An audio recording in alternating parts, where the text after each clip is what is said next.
Welcome to The Explainer. Today, we're digging into a pretty provocative argument that a fundamental line has been crossed online. The core claim is that our relationship with the platforms we use every single day has been quietly but permanently broken. And this quote, well, it gets right to the heart of it. The author is saying that to these huge platforms, all of our creativity, our posts, our videos, our ideas, it's just input. It's raw material for their machine. It's not equity, meaning we don't own any real stake in the massive value that's created from our work. So that really brings us to this central question here. The author is arguing that there's been this silent, massive power shift, and it's basically redefined our role from being, active participants in a network to just being resources for a system. All right, so let's get into the first big idea.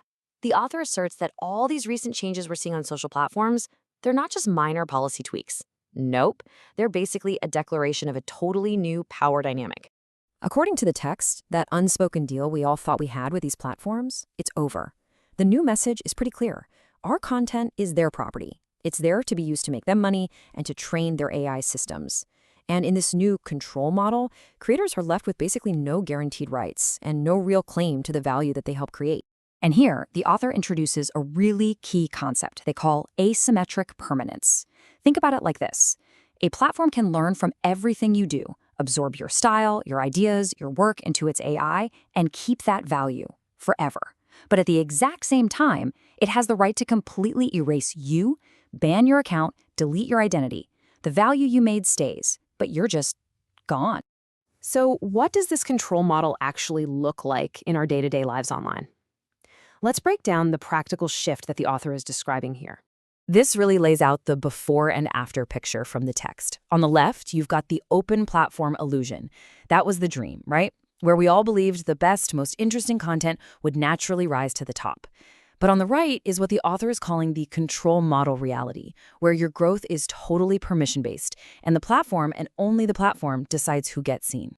And this is really the logical conclusion of that shift. The text argues this new model is basically a throwback to old-school broadcast TV. We, the users, we're the audience, and the creators, they're the performers, putting on a show to generate attention that the platform then sells. We're not co-creating a network together anymore. We're just performing on someone else's stage. And here's the real kicker, according to the author. AI is the thing that makes this control model permanent. The big concern is that once all our collective creativity gets absorbed and abstracted into an AI, the platform doesn't actually need the original humans anymore. It just needs our past work to use as training data. Okay, so let's pivot to the consequences of this model. What does it actually feel like for the average user? The text uses some really powerful metaphors to describe it. A digital cage.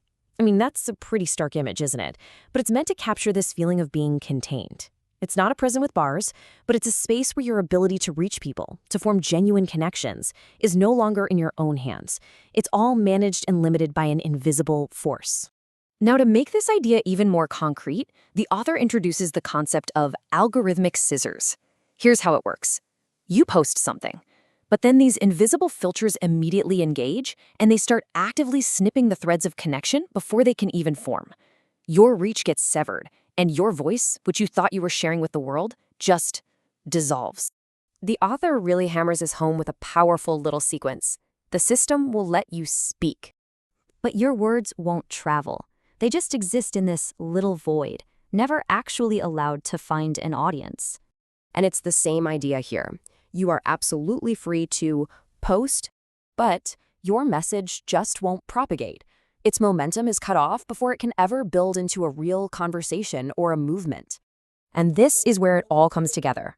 This isn't about loud, obvious censorship. It's about quiet, invisible suppression. The text claims that topics the platform finds inconvenient aren't banned outright, they're just made unseeable. Their reach is slowly choked off until they just fade away. And all of this leads to the author's final chilling description of this new reality.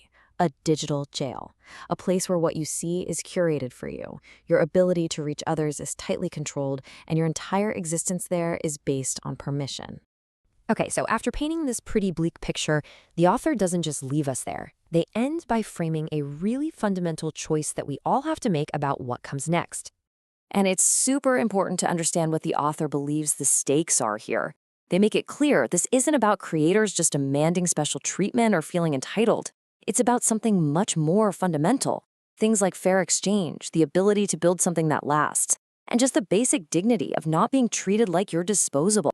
So, as an alternative to that control model, the author proposes a system built on a completely different set of values.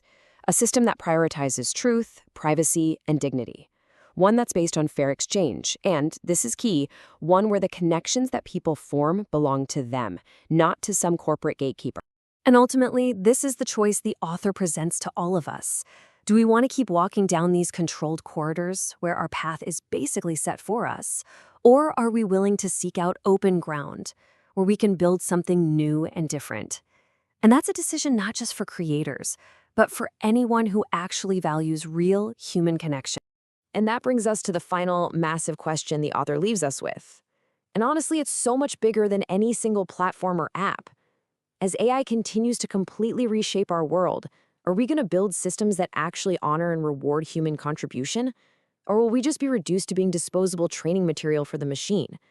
It's a question we all have a huge stake in answering.